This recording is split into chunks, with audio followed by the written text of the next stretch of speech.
Okay. Well, lovely to see everyone on the session this morning. That's fabulous. We're halfway through our sessions so far. We've had a couple of sessions. Obviously, had David as our keynote speaker this morning, David Arden, what we had after that was other sessions. We've covered sessions about developing your potential and resilience, and also following your passions. Now, we're going to hear a very, very real and true life experience and the impacts that had. So this is going to be a very different sort of session.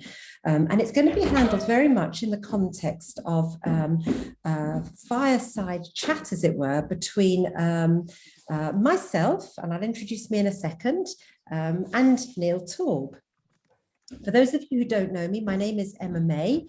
I'm Director of Operations and Employment for Work Avenue. So what that means is that I'm responsible for all our service delivery options for all our clients who are looking for a job. And I also help run sort of the overarching support to help run Work Avenue as well. Now, I'm going to introduce our man of the moment for this session, and that is Neil Taub. So it's really lovely to be introducing Neil today. Neil's career has trod a well-worn path for Jewish circles. Neil was well educated. He went to a good school. He got good qualifications, and he completed his education with a good degree in business and finance. I learned all this. Neil and I didn't discuss this, but I learned all this off Neil's LinkedIn profile. And you would say at this point, so far, so normal, so straightforward. Following his graduation, he pursued a career in banking, starting out at Merrill Lynch and holding a range of roles in equity trading. This was consolidated by a further range of roles in Morgan Stanley. Again, so far, so standard, very much the same sort of thing. However, Neil is no longer working in banking.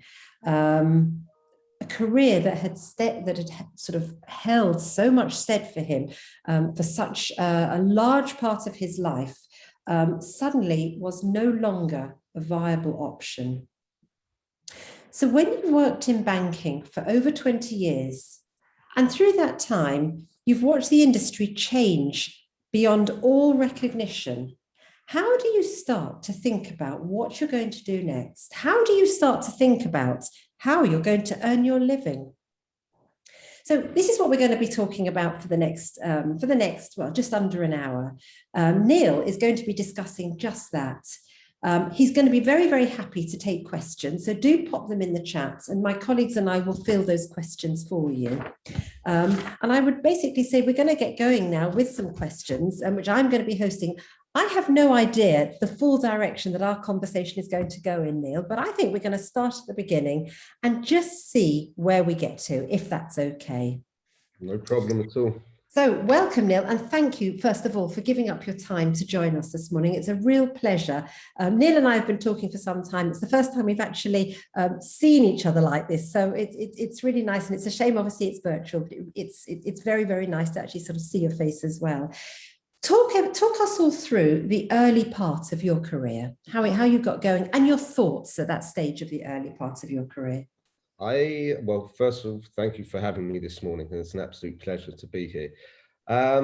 It all began as an intern 27 years ago at a company called Smith Newcourt, and I managed to blag my way to have an internship there. And then I managed to... What was the nature of their business? The nature of the business, they were they were one of the largest UK stockbrokers at the time. Like 95, 96. They then got taken over by Merrill Lynch. And because I'd had this internship there, I then managed to talk my way into a job into New York quite quickly, just as an intern. And you say you kind of managed to do this. Would you say that you've got the gift of the gab, really? I was always willing to knock on the door. I was always willing to knock on the door, and there was no such thing as rejection.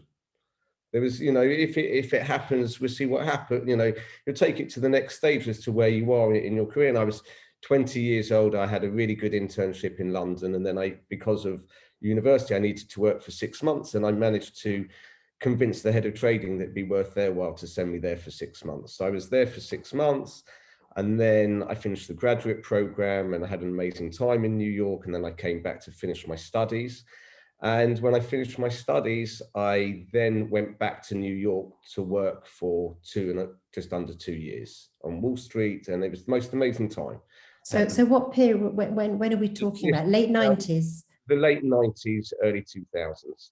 So I was there, and I loved every second of it. It was like, for me, it was fantastic. I've managed to build up some great relationships, both with clients and with colleagues. And I then, came back to London after a couple of years as they were expanding the desk in London. Everything seemed to be going great. Then I had a bit of enough of working for a big institution. I went to a boutique in London, set up by a few ex-colleagues of mine. I was there for 7 years. And then I got drawn back into the bigger beast. I went and joined Morgan Stanley. Why do you think you did that?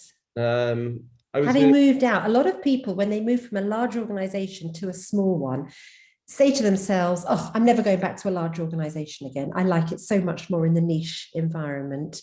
You went back big. I went back big because there was a reorg within execution at the time, and I'm still very friendly with the ex-CEO of the business. And I just said it wasn't for me, and I wanted a new challenge, and there was an opportunity within Morgan Stanley. So I went back to this bigger organization and had near on 11 years there. There's obviously politics, and there's people that play the game better than I did.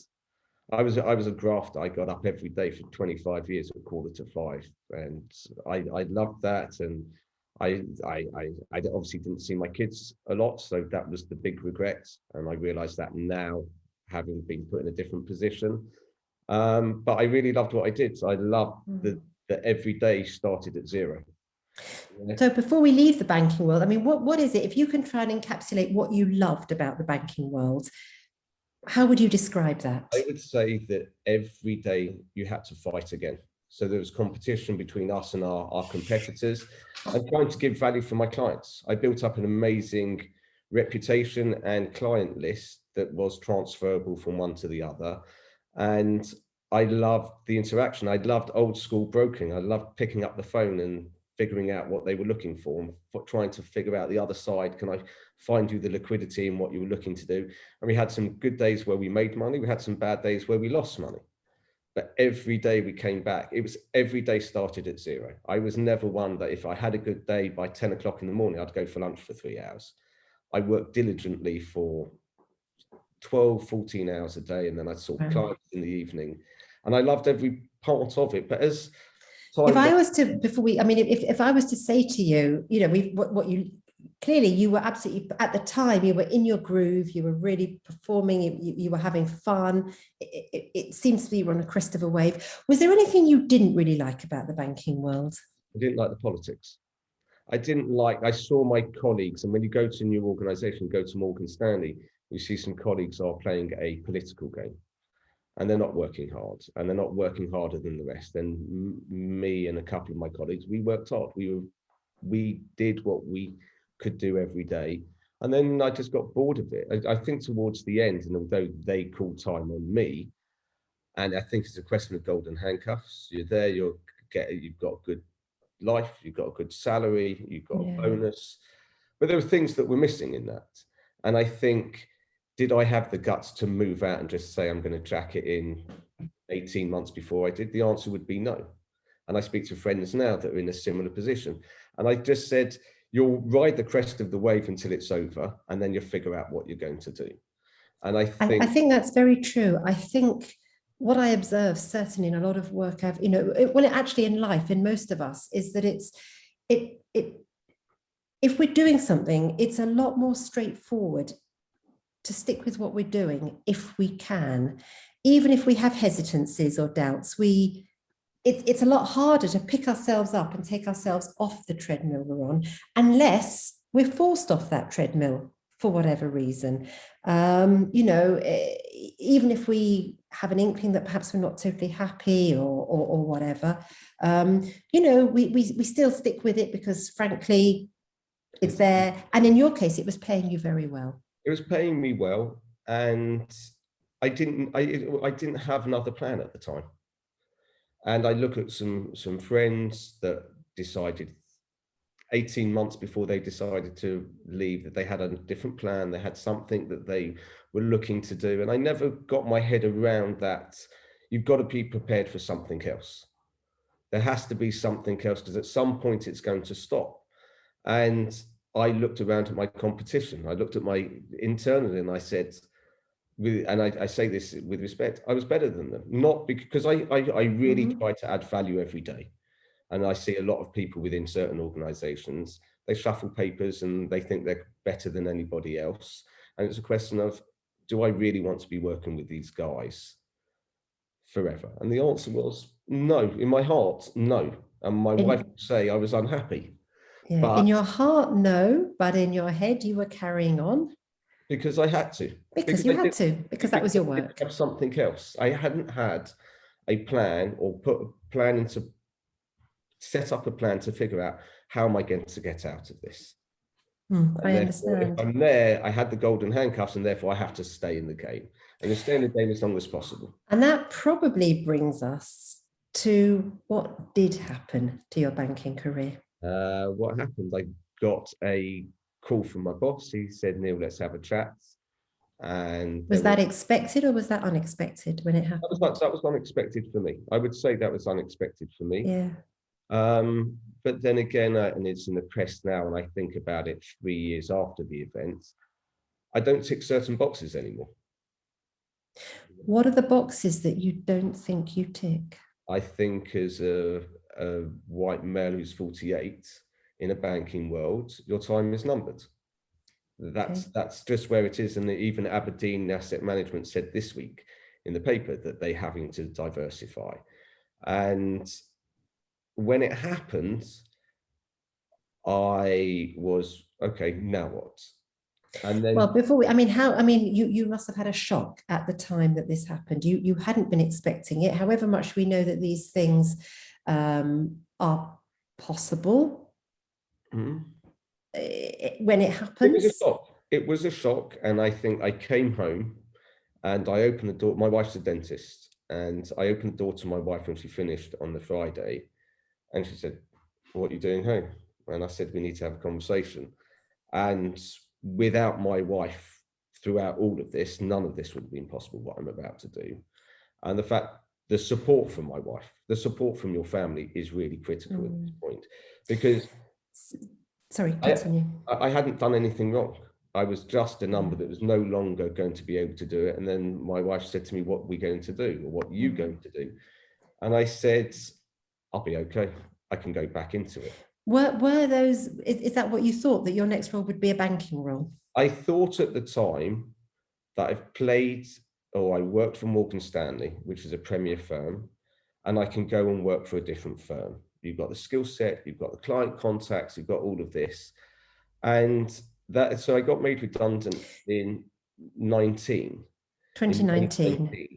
But I definitely thought, I went to a client event in the June, and I looked at all of my old peers, etc., and they were all miserable. They were all miserable, and I'd had a few interviews with different places. I said, "I'm not going to do this again." So there you were. Your banking career, or at least your Morgan Stanley banking career, had come to an abrupt end. Yep. It hadn't been your choice, much as you had some reservations in your heart about what you were doing. The fact was, it was paying you well. It was your career. You had to earn a living. It's how you'd always earned your living. So it was a perfectly reasonable thing to continue to earn your living that way. It had come to an end, and your initial thought was, "I'll go and do it again." But as the weeks and months drew on, you began to perhaps have a different mindset, which was, "No, I'm not going to go back into banking." I think the problem is, wherever I would have gone, I didn't want to cling on. So my skill set was banking, and I could have transferred that to a different bank, or boutique, but there was never going to be 20 years in there. My responsibilities, I've got a youngish family. I needed to figure out something that I could do that was more beneficial or think of a different avenue by which to go down. And I said, if I go to what I would call a third tier bank or broker, I'm going to have to work 3 times as hard as anyone else that's already there. And I'm 46, 47, they're going to tap me on the shoulder in 3 or 4 years' time. And then I'm going to be at 50, 51. Then what am I going to do? In other words, you saw you faced the future and you looked at it and you thought, this is just going to be a pattern that's going to now repeat itself over and over again. And also at the time, I looked at my colleagues that also got made redundant. Yeah. I looked around the city that people were getting made redundant, and it was like, okay, the game is over. The game is over for what we did, whether we had the skill set at the time, if we would have coded, if we would have done different skill sets as the industry had evolved over the last 15 years, we may have been in a better position. But I realized at this one particular client event that I went to, everyone's miserable, and I'm going to give myself a break to figure out what I want to do. That's a very, very courageous mindset. I think there's a difference. And I say this, I looked at my colleagues, and I looked at a number of my colleagues. They have spent everything they had before they even earned it. And I was always more cautious. I know I've had the same for over 20 years, 2 cars in the drive, nothing in the fridge. So it was all about the show and what they did, right? And I was very different mindset to most of them. And the blessing of my wife said, you deserve time off, figure out what you want to do. Figure out something that you want to do. And then there was no time horizon. There was nothing said, okay, you need to go. And I think there's a few things. Because I wasn't in a rush to do it, or I didn't feel the pressure to do it, I could actually start to learn again, start to explore. So what were your early thoughts about what options, before you alighted upon your actual second career, what kind of ideas floated around your head? What did you flirt with? Well, there's a few things. I first off wanted to upskill myself in certain things, 100%. Why did you feel you needed to? Because if I'm going to do a presentation, or if I'm going to do some other things that I need to do, you have to realize when you're in an institution, lots of things get done for you. Yes. Right? And I say this to friends that find themselves in a similar position. You have to learn again. You have to have that ability to say, I don't know what's going on. I don't know what revenue is coming in, but I'm going to figure out upgrade my skills first off, and then figure out where the avenues that I want to go into. And I was looking for something that was forward thinking. Okay. So there was a few ideas that I did. And also the one thing is, having left the city, I never said, okay, I've got this passion that I wanted. I could have been the best amateur chef and set up a restaurant, but it may not have worked. So I needed to actually get to understand the things that were going on. So the first port of call was I actually joined the Institute of Directors. I joined that because I have always wanted to become like a non-executive director. Okay. And so I needed to figure out the skill sets that they have or they require. And also, this was taking myself out of my comfort zone completely. Yes. Go to an Institute of Directors, see what events are going on, figure out what they're discussing, figure out the skill sets that you need from compliance, from governmentship, from finance, all these other box ticking things that you would, or you may not need, but to listen to other people that are on the course. Because for me, it's always what I've done for 23 years is try to listen to what the competition is doing. So I go to the. So in other words, you actually took a step out of yourself and looked at yourself very dispassionately in terms of the skills that you felt you had and where you felt the skills gaps were in your own portfolio. Yes, and even now it's a question of trying to figure out, once you have those skill sets, it would give you more ability to apply for things. But I got presented with a few opportunities. So a friend of mine who is a general counsel at one of the large oil majors, he said to me, I want to do a fuel delivery system. That was the first thing that came, let's look at a fuel delivery system. So if I'm either all in or I'm all out. So I said, fine. So there was a company at the time that did fuel delivery system. I got them to come and fill up my car every other week just to figure out what they did. Oh, a fuel delivery system. In other words, someone coming round to your house. Coming to your house. I wondered what you meant by it. So this contact of yours actually suggested to you that you start a business that does that. He suggested to me, he had a passion, but he was a general counsel for major, as I said, one of the oil majors, and said a fuel delivery system. But what I've always had a knack or a skill of being able to do was to look at what it is. So in this particular instance, I went and listened to him. I got this fuel delivery system to come every other week to fill up the car for £20. I got to see what was inside the vehicle, right? And then try to figure it out based on a US model that's very successful, how far people travel. So you building a business model, building a spreadsheet around all the skills that I didn't have in order to do it.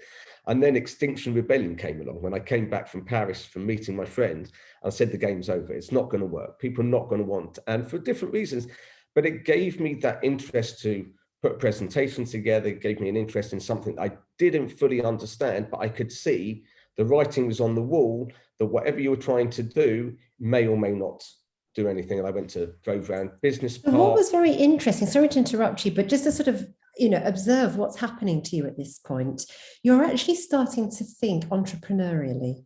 Yes. You're not thinking about, 20 years of your working life has been spent in large organizations as an employee, as you said, where there's teams of people and always someone to help you out and work on things with you or do things for you. But suddenly someone's presenting you with an idea and you're having to think, well, okay, what do I have to do to make that idea become a reality? So you're thinking very much with a blank sheet of paper and building from that blank sheet of paper. Yeah. So I did that and I said it wasn't going to work.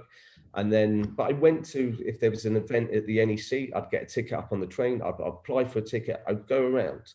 I would literally walk around and start to speak to people and understand different industries and get a figure for it. So then I looked at electric vehicles, I went to different presentations, and then Yael will laugh that when I came into Work Avenue, I looked at medical cannabis, I looked at legalization of cannabis, I looked at all these things. I went to events, went to 4, 5, 10 events to look at what the competition was, to see if there's any legs to this, if there was any legal requirements, but just to figure out if I'm going to go into a different industry, I wanted to gauge what the industry was.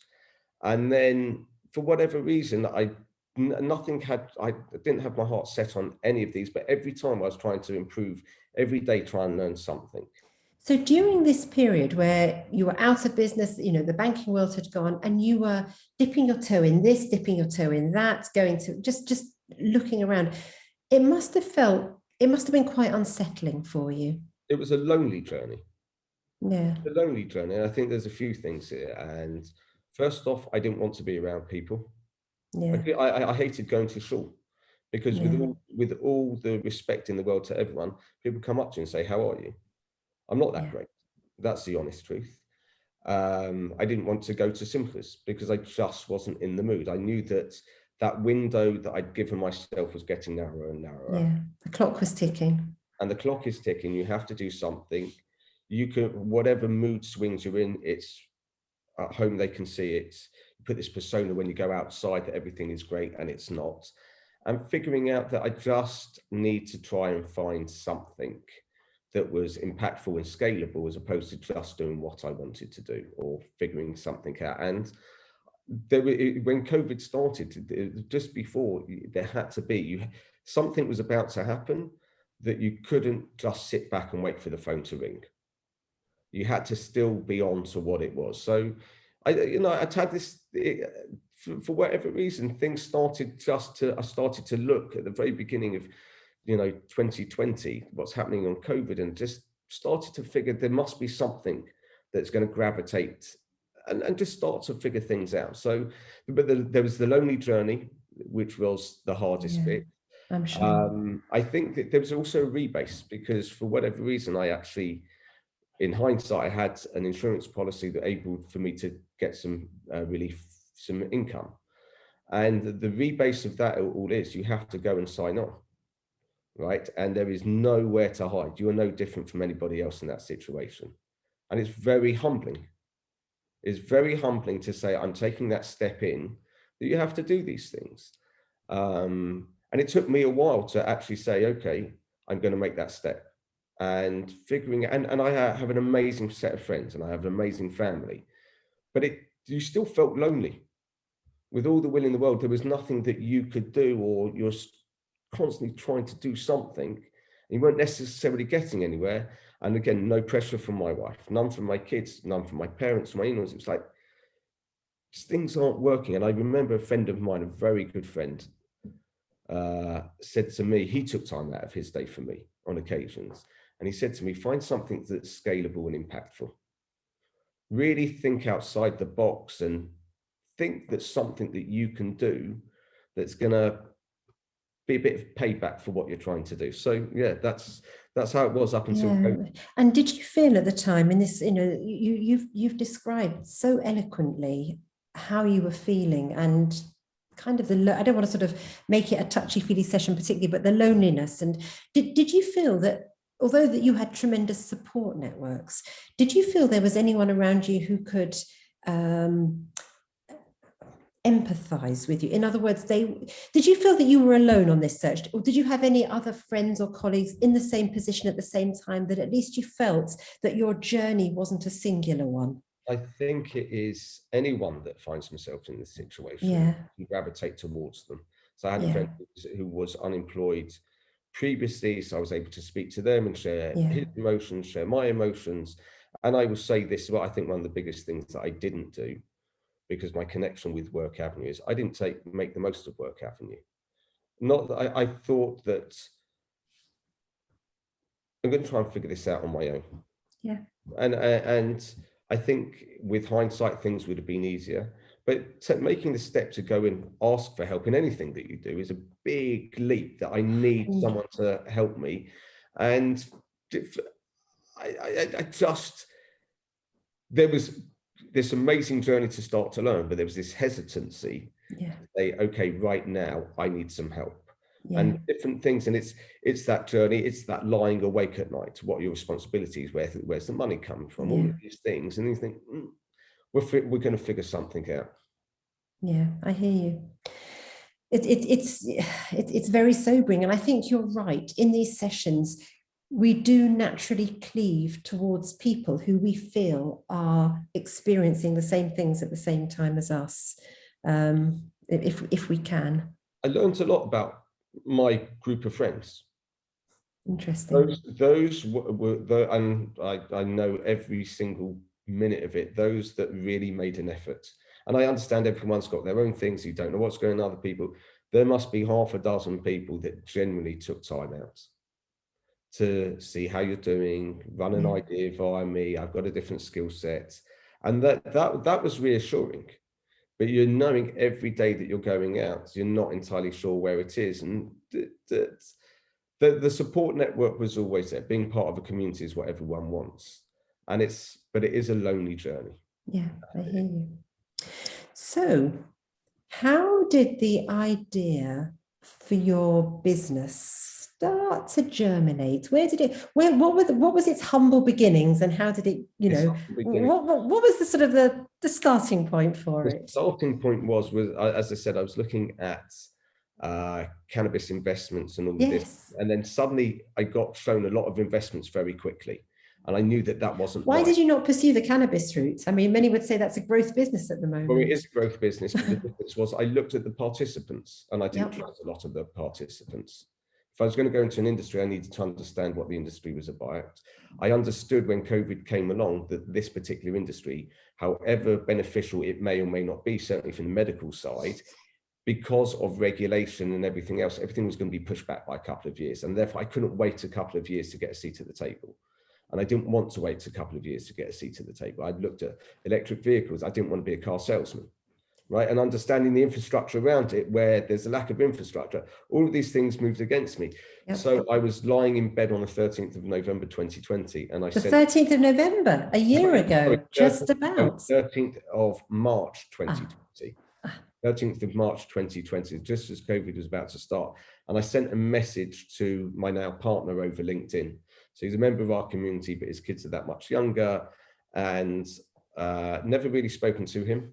And he is a doctor. He's a wonderful partner. He's more than a doctor. And he had a telemedicine business.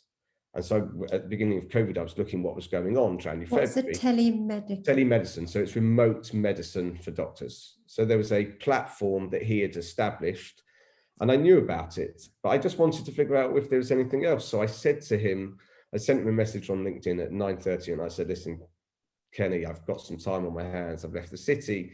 Perhaps we can have a chat. And then he called me on the 14th and said, I know you know my brother. Yeah, let's start to chat. So we were just, I'm trying to figure out where his business was. And for him to figure out, like, just a general chat, okay, what is Neil Taub going to bring to my business? Like, where is it? What's he got to do? And we were talking on and off a couple of weeks about different things where we thought what was going to go on. We're just trying to build up a rapport with each other. Okay. And then he threw a question to me, and this is how the business actually started. He threw a question to me on like week 4 of lockdown. If I can get an antibody test, so there was no PCR test at the time, if I can get an antibody test, what should we do? So I said, well, rather than just trying to buy something, and I've always had to feel something, you have to touch it, it has to be in the country. No, there's problems importing, certainly from China. I said to him, how many people have used the telemedicine platform over the last 3 or 4 years since we established it? He said about 4,000 people had used this platform. So, okay, we've got a great base. I said to him, please, can you just send an email to your existing client base? If we can get an antibody test, would people be interested? Like an email chain. And he got a response back. 600 people wanted it. Okay, we got 600 people that potentially want it. So then he said, what are we going to do? I said, well, if we get the right test, if we get the test that's in London, then we can, and we know that we can do it, then we'll figure out what we need to do. And then about week 7 of lockdown, we're probably in May at the moment, aren't we? I would say, yeah, maybe May, just beginning of May. Yeah. He said to me, well, TDL, which is the largest private laboratory, said, well, we've got the Roche antibody test. Who wants it? So I said to Kenny, just get it. Tell them we want it and we'll figure out exactly. So he said, how are we going to do this? So we sent we sent a second email to the 600 that wanted it. That was on a Friday. I called him on Saturday night. I said, so Kenny, how many responses? We've got 124 people that want to buy this test, like from an email. So they said, okay, what are we going to do now? I said, simple. You'll start at the top of the list on Sunday morning. I'll start at the bottom and we'll meet in the middle and we'll find out all their details. We had a payment system and we worked very quickly. And within 72 hours, we had a website up and running and we had a distribution channel.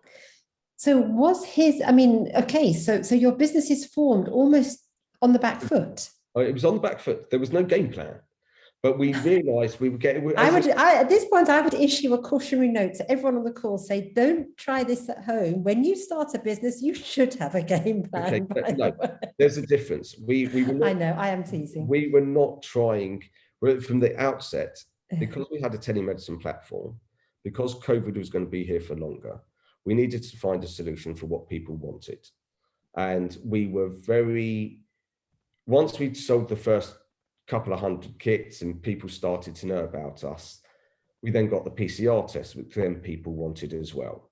And I said to him from the beginning, COVID is going to give us an opportunity to build a business as opposed to just make money through COVID, right? And we said we're going to do it with customer service. We're not inventing it. We're just going to be smarter. And we amount of tweaks and refinements to our messaging, to our printing, to all of these things, constantly trying to do different things. And we said that we got approached by one corporate. So this was towards the end of the first lockdown, that said they want to do antibody tests for their employees to bring them back. What could we offer? And we were selling 1s, 2s, 3s. This corporate came to us and said, okay, you're in a bidding war with somebody else, what can you do? And I said to Kenny, this is my skill set now. I mean, this is what I did in the city for 20 years. So we put the phone down and I said to them, I'll take over. And we cut the price quite aggressively. And we put in a phlebotomist and we ended up doing 50 people, ended up being 175 people in London. And then she said, you think you're that good? Open up Birmingham, Manchester, Liverpool and Leeds the following week. And it was lockdown. I had to find phlebotomists that could travel the country. So I built up a rapport with an agency. So your business is just sort of exploding a bit, and it's slightly, if you don't mind me saying, slightly uncontrolled, but that's a good thing. It was uncontrolled, but we realized we were onto something, because the corporate now, and we'd had different conversations with different corporates. For the benefit of everyone on the call, what's your business called? Give us an overview. Let's just you are entitled to a bit of a plug here for obvious reasons. My business is called, I'm a late founder in a company called ZoomDoc, which is an overall telemedicine provider with now a testing service, but not just for COVID, it's wellness testing as well. And when we were able to get into this first corporate, it gave us gravitas to go and knock on other people's doors. It's a well-known corporate. And then we got approached by different people. And because people were using us B2C, then they were getting the service for PCR testing, and then people would approach us, okay, perhaps we can use you in our company. So in other words, the personal connection, the business to consumer connection actually became a business to business connection as you progress that, all through networking. All through networking and all through people. There's a difference. This test that people needed to go away, and the amount of people where we spoiled their Christmas holidays last year because they came back positive, they didn't blame us, but they realized you're onto something. And it was, I said there is a precursor to this. So I did say to Kenny, my partner, before the Rosh Hashanah of last year, I said to him, make sure that we can help the rabbis, because rabbi would go from service to service to service, and we didn't want them to be the super spreader. I really didn't want them to be the super spreader. And we got it into the hands of the rabbonim. And I'm more religious than Kenny, and for whatever reason, because there was no services and I could lead the service, you say the words Patach Sharei Shamayim when you're davening before the community. And I'm telling you, we knocked on that. I said, there's no door that you can't knock on, and you're able to blow through it. Well, he opened the doors thereafter. Okay, he was the one that gave us that gravitas to say, okay, you can. And I remember, in fact, when you held a similar event a couple of years ago at Patron Capital. We did. Where Keith said, right, and Keith said... For the purposes of the call, that's Keith Breslaw, who is the founder of Patron Capital. Absolutely, sorry. But he did say, and part of his message when I came to that event again, I'm gauging where the rest of the community is within that. Don't ever be afraid, have perfect faith, and knock on every door. And if you keep doing these things, things will start to come to where you are. And so as we started to roll out, like we were doing 10 kits, 20 kits, we've done nearly 20,000 people over the last 18 months. But what's also done is it got us to think about what services would people need other than just COVID. So then we are in the process of launching. What COVID has done is given people the ability to test from home. So we're now launching 29 wellness tests, men's health, women's health, fertility, STDs. And when we look at the economics of it, not having had a game plan or not having a real business plan, we've managed to establish ourselves as a leading test provider where we are refining what we're doing, when we're giving the confidence to people and organizations that they can rely on us. We get calls 24/7. This is a 24/7 business. So anyone who wants to be an entrepreneur, you're going to make that sacrifice. That's the big difference. When I worked in the city, these are my hours, I'll do what I need. This has been 24/7, right? So I look at it as a mad sports fan. During the Euros, I would have watched every single game. I watched 5 games. But because we're trying to build something, and yes, met the most amazing people.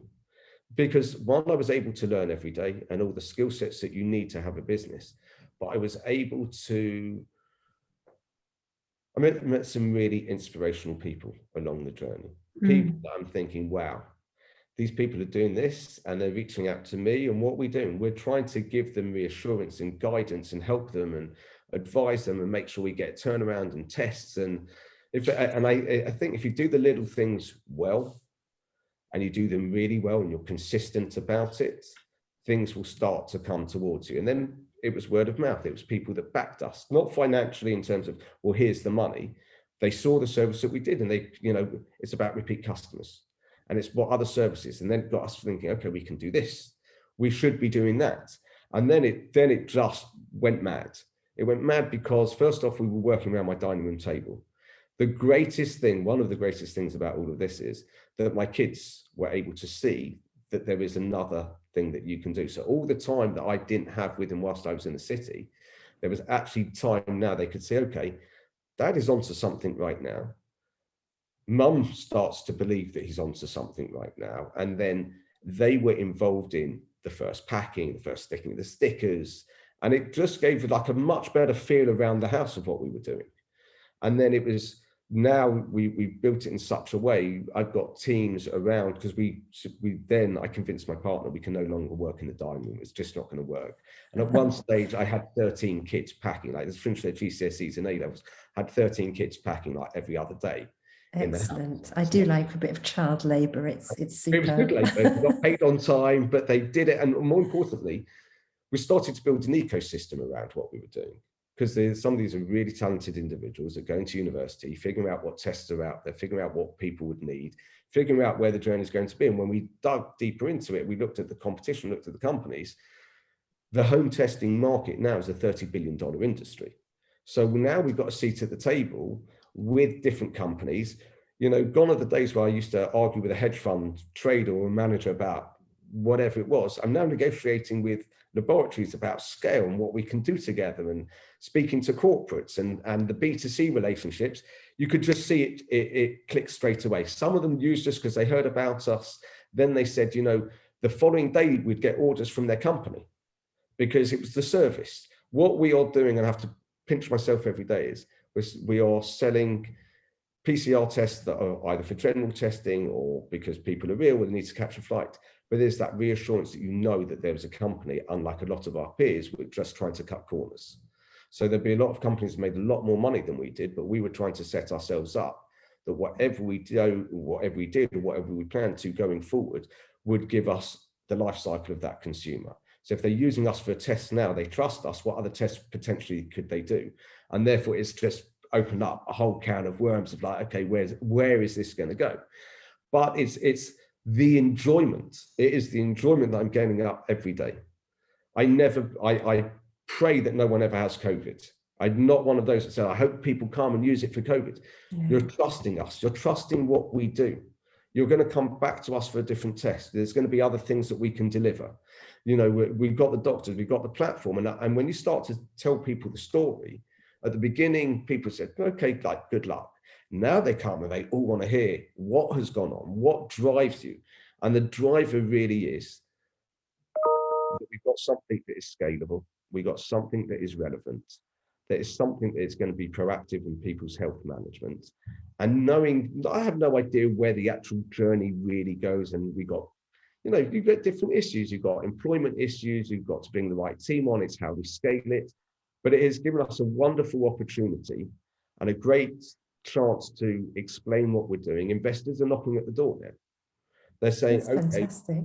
They're saying, okay, what are you doing? Like, and some of them have been the only investors we'll ever take are people that have actually used the service. Right. And people, what we're trying to do, again, it's that improvement, it's that growth, is that going back to that non-executive director. Are we being pushed every day? I'm willing to work 20 hours a day, every single day, because in 2, 3, 5 years, there will be something really material to what we've done. But it's never, for me, solely been driven by money. Right. And if you're not desperate, and if you've got something and you realize that the potential, what is the potential of what you have for different demographics, for different organizations? It's the delivery of healthcare, which has been archaic. It's the delivery of proactive healthcare. So all of these things, we are being approached on a daily basis by different companies, different corporates, different people for things. And for me, I'm being able to actually fly like a butterfly now. I'm able to see where things are going and stop when something doesn't work and take ownership of it. Mm-hmm. No, the buck stops with me, or stops with me and my partner. We are responsible for employees that we weren't responsible for. We're responsible for paying the rent. We're responsible for doing everything that we can to establish an amazing business that hopefully will be around for a long time. And we look at what the competition are doing. Competition has always been my favorite thing. Competition's a wonderful thing. We just need to make sure that we refine it, continue to refine it, listen to customers. The biggest difference from the city to where I am now is listening differently. That has been the greatest thing I think I was able to pick up. And I forgot to say at the beginning of all of this, I did lots of reading. I did books which I never would have read. I read books on sports personalities, people that established companies, figuring out what they were, the Nike story, setting your table, all of these things to figure out what different things are potential. Like some of the greatest industry leaders, they had something that they could see. They thought, okay, how am I going to be able to deliver this to someone? And we don't have all the answers. And that's why we want to be pushed when something isn't working. How are we going to refine this? And it's also not just a fad. So if we were just solely concentrated on COVID, the business will fall by the wayside. So it's about that second derivative that established us to be able to offer these other services to other people. And I look at what we would need in our 40s, what people need in their 50s, what people want in their 30s, and the amount of things that are being published and written. Everyone wants to know what's going on inside their body. Everyone wants to know something. Some people want to be naive. There's the worried well that wants to know everything. And we're just going to try and figure out exactly what test you need, and then build it that you keep coming back to us. Because if we get that life cycle of the consumer right, one test in 1 year, test in 2 years, 2 tests, it's the delivery of healthcare, which is just amazing. Very interesting. A few things strike me. The first of which is that the business that you've alighted upon is in the medical field, which is a field that you have no previous experience in whatsoever. No. You're using your transferable skills, but the basic core is a massive learning curve for you. Is it? I learn every day. I learn every day. And I think being out of one's comfort zone and say, because it stops with us. If we get a customer that hasn't done it correctly, how do we tweak that? How quickly? But also the other thing is I've always been a relationship person. So my supply, that's been my USP is relationship, and you'll get something done. This was more what's not working, build up the relationship with the supplier, build up that trust with the B2C, because if we can build that up over the next 6 months to 18 months, we have a real business that people will constantly need. Even like the flu jabs, how many people have we done this year? We can go in there, okay, it's a low margin business, but hopefully you'll come back to us for different services the whole time. So, and the other thing that strikes me, exactly that, is that in order to grow your business, not only are you looking at not only are you researching and looking at exactly what customers want, but you're also trying to look ahead to anticipate the demand of what customers might want in the future. In other words, you want to drive what customers want, as well as respect. You want to react to what they want, but also tell them what they want, so they actually want it in the future. Well, as I said, it goes back to the listening. What do you need? I'm not trying to sell you something that you don't need. I'm trying to figure out what you potentially do need, because there's scale to it. So whether it be a prostate test for men, whether it be a test for women, a ovarian test, for people that want this product, we're negotiating with laboratories to get the best, to figure out what's the price improvement that we can do. Because then what we do have over a lot of our competition, we have this telemedicine platform where we can have doctors, nurses, phlebotomists come in, give prescriptions, do other things. So we don't know the full extent of where the journey goes, but we realize we're onto something that is real, something that people are willing to pay for. That's the other thing. It's not, you can be the greatest inventor, but it's all about timing. We've got the black swan moment. We've got the right product at the right time into the right people. And now trying to figure out what do we do with the next generation. So Apple's going to come out with a watch in the next 2 years. It will be able to measure 14 different biomarkers. Now, most of my friends and a lot of people get drunk and say there's a problem with your liver. All I wanted to be able to do is deliver a test. It's simple. But then the reassurance of that test. It's all about reassurance, and it's actually helping people, because COVID has changed how people look at things and what has become priority. So yeah, I enjoy every second of what I do.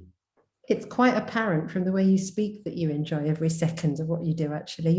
Your passion and your enthusiasm for your business, but also the impact your business can have, and your role within the business as well is really, it's palpable. It's really there for everyone to see. I'm very conscious that we're coming to the end of our session, which is actually quite disappointing. But if I can just sort of bring it back to sort of people who might sort of be trying to, well, who will be listening to what you're saying, to try and take some inspiration from what you're saying. Okay. What would be, if you could encapsulate the best tips and advice you have for other people in your situation, what would that be? First off, reach out to people that have been in a similar position. So like a work avenue. Don't do what I didn't do. Don't think you can do this alone. Yes. Okay, that's the first thing. Yes, do as I say, not as I did. Yes. Exactly. I would say try and figure out where you want to be in 5 years' time, not in 5 minutes, right? Because if I went back to investment banking, I went back to a different bank, I would still be in the same position in 2 or 3 years. I wanted to turn left at the lights. I was done. Upskill wherever you can in anything that you feel, and I know Work Avenue have amazing courses and can help. Upskill wherever you can, because then at least you won't feel, if someone said to you, what have you been doing during this period? I've been on this course, it's helped me. I've got to see like-minded individuals. And then when you find an industry, before you put any money into it, before you put any money into it, you have to go and see what the competition are doing.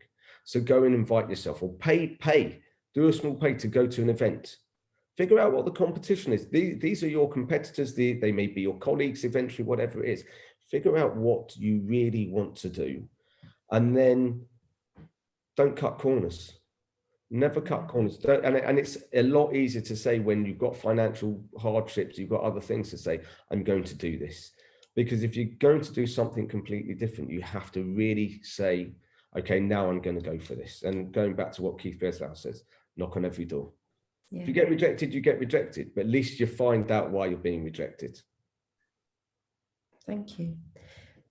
I'm conscious of time now. We probably have about 90 seconds left in this session. Does anyone have a final question they would like to ask Neil? There's been so much chat throughout the session. Your advice has been so fulsome, and your reflection so great. But does anyone have any final thoughts or questions for Neil?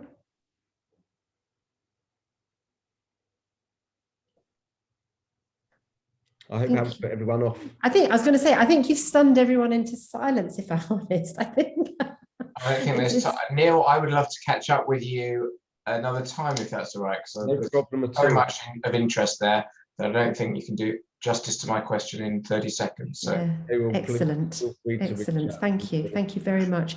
At 11:59, I want to thank you so much for the most informative, light-hearted and humorous, but also so well-delivered session about the journey you have been on. You took us through some of the steps that were quite difficult, actually, we're quite candid about some of the impacts that had and how you're moving forward. And yet the way that you managed to, you had to kiss a few frogs, commercially, that is, along the way to, finally arriving at what it is that sets your heart, your pulse racing a little bit in, business-wise. And it sounds like your business is going to go from strength to strength with you and your partner at the helm. You've clearly got very complementary skills and masses going on. Thank you for giving up your time this morning to address us all and for sharing your, inspiring us all. It's been fabulous. No I wish you well. Go ahead. Say one thing. Without my wife and my kids, it wouldn't be possible. That's if you figure out where you're going to be, and without that support and without being able, the only time I pat myself on the back is for all of this is the love and support from them. That's marvelous. That's marvelous. So thank you.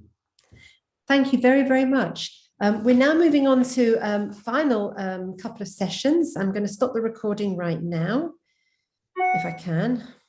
Maybe someone could stop